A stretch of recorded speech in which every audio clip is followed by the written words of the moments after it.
मांगत तुलसीदास कर जोरे, बसहु राम सिय मानस मोरे।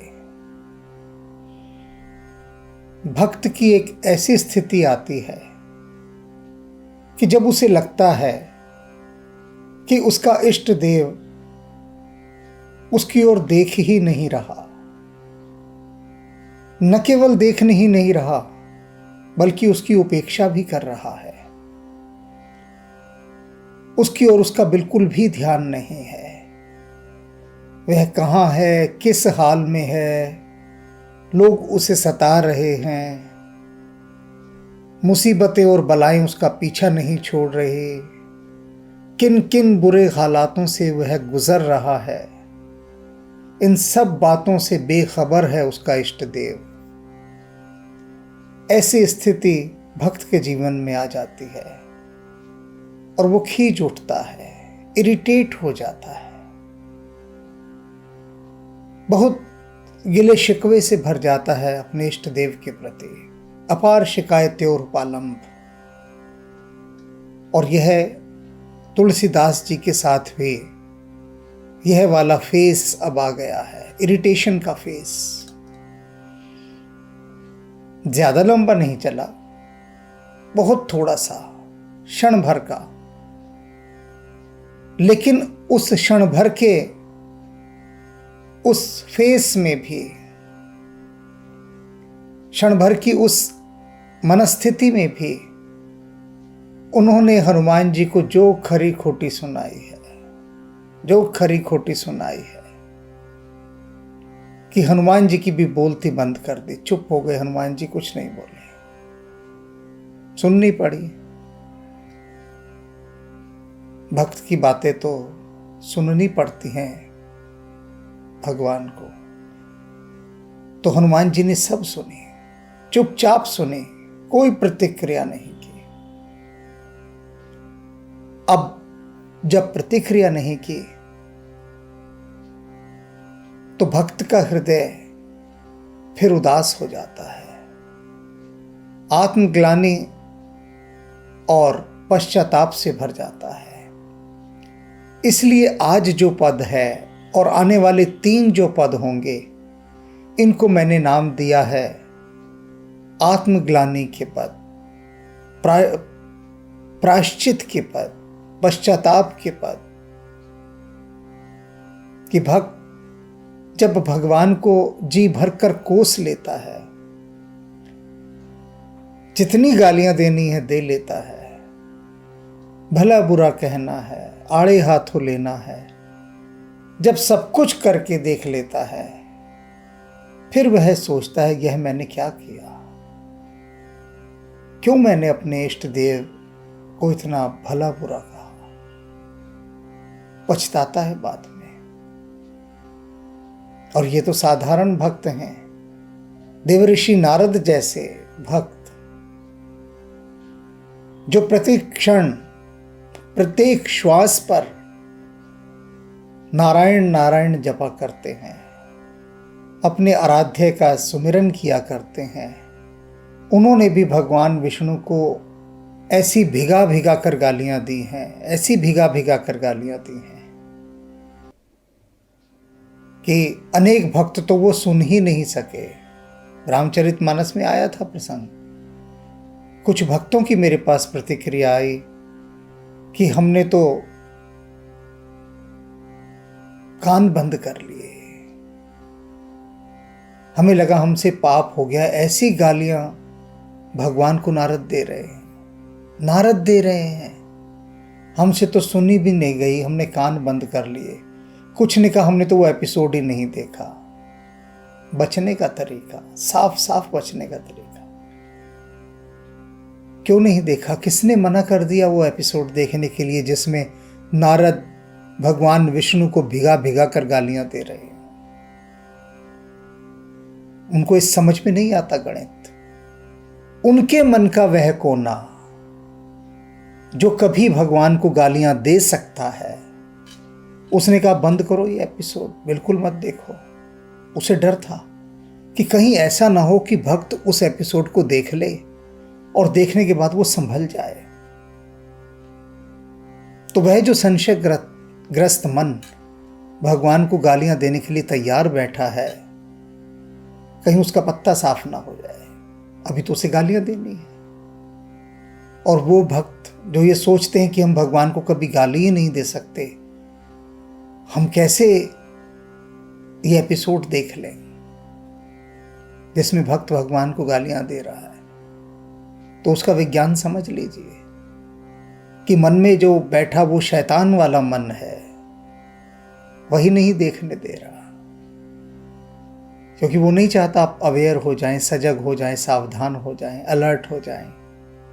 वो कहता है हटा दो, इसको पता ही ना लगे, क्योंकि अगर इससे वो पता लग गया, एपिसोड, वो प्रसंग पता लग गया, वो घटना पता लग गई, तो हो सकता है ये संभल जाए। तुलसीदास जी संभल गए स्वयं, बस थोड़ी सी उन्होंने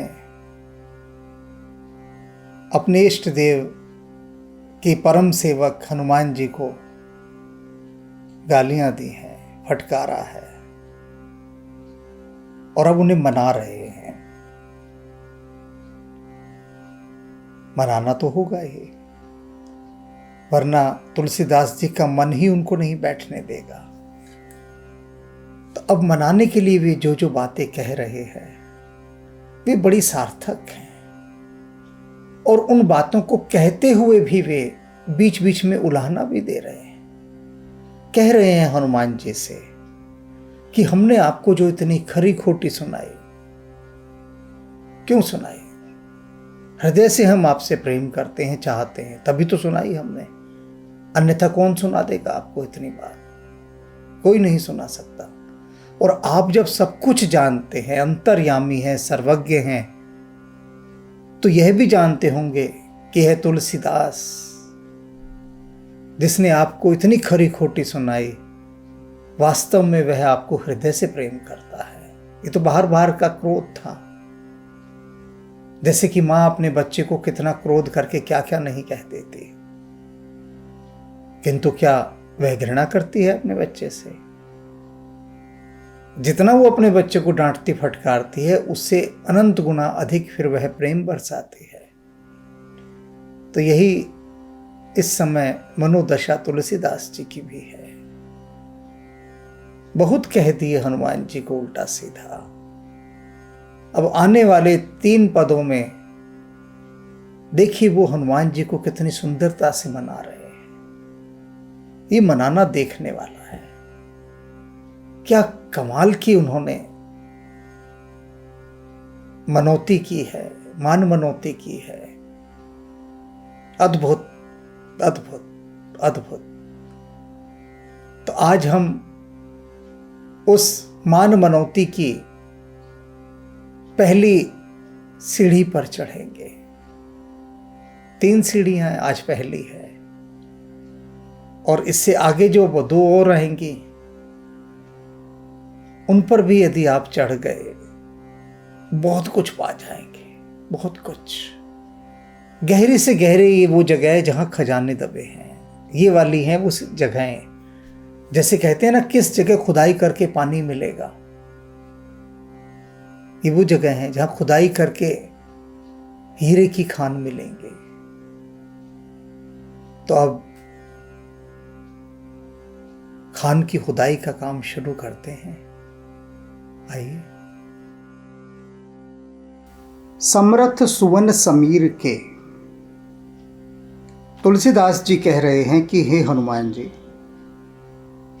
आप पवन पुत्र हैं और समर्थ हैं, सर्वशक्तिशाली हैं, रघुबीर प्यारे और भगवान राम के प्यारे हैं। मोह पर की भी तो हो जो कर लेह भी आरे। कहते हैं सुनो, हे भैया सुनो मेरी बात, तुम्हें जो करना है ना मुझ पर वो अभी कर लो, ये टाल मटोल मत करो। बस बाद में होगा काम, टाला टाली ये नहीं चलेगा। तो तुलसीदास जी हनुमान जी से कह रहे हैं कि सुनो भैया रे, तुमको जो करना है तुम मुझ पर वो अभी कर लो। हे पवन पुत्र सर्व समर्थ रघुबीर के प्यारे, भैया रे अभी कर लो। तेरी महिमा ते चले चिंचिनी चियारे। तेरी महिमा कोई ठोर ठिकाना है, कोई और छोर है भला तेरी महिमा का? तेरी महिमा तो ऐसी है कि जो इमली के बीज होते हैं ना, चियां, वो भी अशरफियों के भाव चलते हैं। यानी मेरे जैसे निकम्मे, अयोग्य और नकारा व्यक्ति की भी गणना भक्तों में हो सकती है। तेरी कृपा हो, क्योंकि मैं क्या हूँ? मैं तो इमली का एक चियां हूँ, एक बीज हूँ। और तेरी महिमा कैसी है कि तो इन जैसे इमली के बेकार चियों को भी अशरफियों की तरह बाजार में चला देता है। तो मेरी बारी में क्या हो गया है? तो भैया तुझे जो करना हो ना, तू अभी कर दे बस। अंधियारों मेरी बाहर क्यों? मेरी बारी जब आई तो चारों तरफ अंधेरा ही अंधेरा कर दिया। त्रिभुवन उजियारे, और तीनों लोकों में तूने उजाला कर रखा है। सर्वसमर्थ है, मैंने पहले ही कह दिया कि तू क्या है? पवन पुत्र है, सुवन समीर के समर्थ और समर्थ है, सब कुछ कर सकता है, लेकिन जानबूझकर नहीं कर रहा। अंधियारों मेरी बार क्यों? मेरी बारी अंधेरा क्यों कर दिया, जबकि तीनों लोकों में उजाला किया हुआ है। कह करने जन जान के सन्मान किया रे। और मुझे एक बात बता, मुझ में तूने ऐसा क्या देखा था कि तूने मुझे इतना सम्मान दिया? सम्मान क्या दिया? मुझे अपना दास बना लिया, सेवक बना लिया, मुझसे आके मिलता था, बातें करता था, सब कुछ करता था। क्या गुण देखा था तूने मुझ में ऐसा? बता। उस गुण का क्या हुआ? क्यों इतना सम्मान दिया था? कहे अग ओगुण आपने कर डार दिया रे। और अब मुझे ये भी बता दे तू कि तूने मुझ में ऐसा अब कौन सा अवगुण देख लिया, कौन सी बुराई देख ली कि आपने कर डार दिया रे, कि अपनी हाथों से तूने मुझे फेंक दिया। एक वक्त तो तूने मुझे बड़ा सम्मान दिया था, बातचीत करता था, मिलता था, मेरी तरफ पूरी तवज्जो देता था, ध्यान देता था। और अब पता नहीं कौन सा पाप, कौन सा अवगुण देख लिया। ना मुझे अपने उस गुण का पता कि मेरे किस गुण को देखकर तू मुझ पर रीझा था, और ना मुझे अपने इस अवगुण का पता कि किस बात से मेरी खफा होकर, नाराज होकर, रुष्ट होकर तूने मुझे अपने हाथों से फेंक दिया। खाई खोंची मांग मैं तेरो नाम लिया रे। तुलसीदास जी कहते हैं कि हनुमान, मैं एक ही बात जानता हूँ कि आज तक मैंने जो भी कुछ मांग मांग कर खाया है, वो सब तेरा नाम लेकर मांग के खाया है। मेरा अपना कुछ नहीं था, तेरे ही नाम से मैंने मांग कर खाया है। तेरे ही बल से मैं चलता रहा हूँ। बलिहारी जाऊँ मैं तुझ पर, आज लो जग जाग जिया रे। आज तक मैं जो इस संसार में जीता रहा हूँ, जो भी मेरी सांसें चल रही हैं, जो भी कुछ मैंने पाया है, खाया है, लिया है, वह सब तेरे बल से और तेरे नाम से मांग मांग कर लिया है। तेरे नाम की भीख मांगी है मैंने लोगों से। जो तो सो हो तो फिरो मेरु हेतु ही आरे।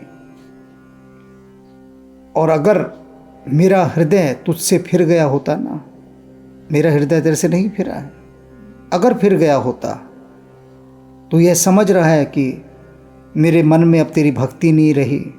ये तुलसीदास ऐसा हो गया है कि जो हनुमान की भक्ति नहीं करता।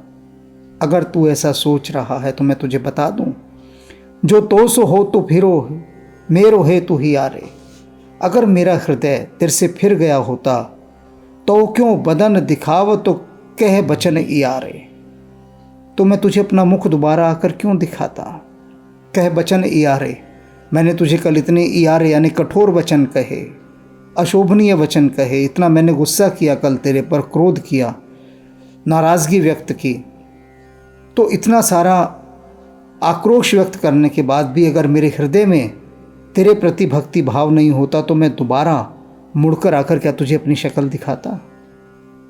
क्योंकि सांसारिक लोग ऐसे ही होते हैं। अगर आप किसी पर गुस्सा हो जाओ, नाराज़ हो जाओ, तो दोबारा मुड़ के उसके पास नहीं जाते हैं। ये सांसारिक लोगों की बातें हैं। लेकिन मैंने तो ऐसा नहीं किया। तुलसीदास जी कह रहे हैं, कल मैंने कितनी खरी खोटी सुनाई तुमको, और आज फिर आ गया हूं तुम्हारे द्वारे। क्यों आ गया? क्योंकि हृदय तुम्हारी तरफ लगा हुआ है, हृदय नहीं फिरा। और ये इसका प्रमाण है।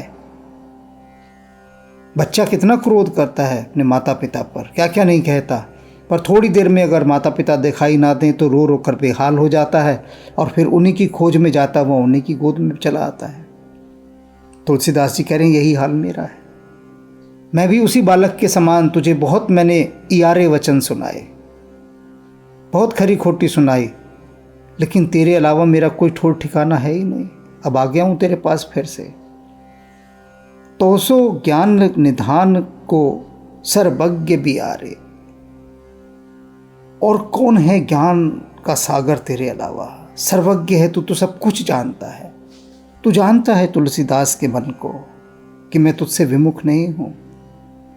हूँ समुझुत साई द्रोह की गति छार छियारे। और मैं समझता हूं कि परमात्मा से, स्वामी से, अपने इष्ट देव से द्रोह करने की क्या गति होती है। सब कुछ नष्ट हो जाता है। मैं तेरे साथ कोई द्रोह नहीं कर रहा हूँ, विरोध नहीं कर रहा हूँ, कोई विद्रोह नहीं कर रहा। मैं अपने मन की बात कह रहा था। मुझे गुस्सा आया, मैंने गुस्से में अपने मन की बात कह दी, लेकिन फिर अब मुड़कर फिर तेरे पास ही आ गया हूँ, तेरे स्वामी राम से। हनुमंत, जो तेरे स्वामी हैं वो राम हैं, स्वामिनी सियारे, और तेरी स्वामिनी सीता जी हैं। तहाँ तुलसी के कौन को काको तकियारे। अब तू ही बता मेरे हनुमान कि इस तुलसीदास का और भला कौन ठिकाना हो सकता है? कौन इसे राम और सीता से मिलवा सकता है? कोई नहीं, कोई नहीं। काको तकियारे, और मेरा कोई आश्रय कौन हो सकता है तेरे अलावा? कोई भी नहीं है, बस तू ही है जो मुझे राम और सीता से मिलवा सकता है। तो जो मैंने इतनी बातें तुझे सुनाई कि तू घमंडी हो गया है, भक्तों से प्रेम नहीं करता, और भी न जाना क्या क्या मैंने तुझे कल सुनाया, बहुत सुनाया कि तू ऐसा नहीं था, एकदम बदल गया है। तो यदि मेरा हृदय ही तेरे से फिर गया होता तो क्या मैं दोबारा तेरे पास आता? नहीं आता ना, लेकिन लौट कर आया, क्योंकि तेरे अलावा मेरा कोई ठोर ठिकाना नहीं। जीवन भर मैंने जो भी कुछ पाया, जो भी कुछ खाया, तेरे नाम से मांग मांग कर खाया, और मैं तेरी शरणागत हूँ। इसलिए अब तू ही मुझे राम और सीता से मिलवा दे, तू ही मुझे वहाँ पहुँचा दे।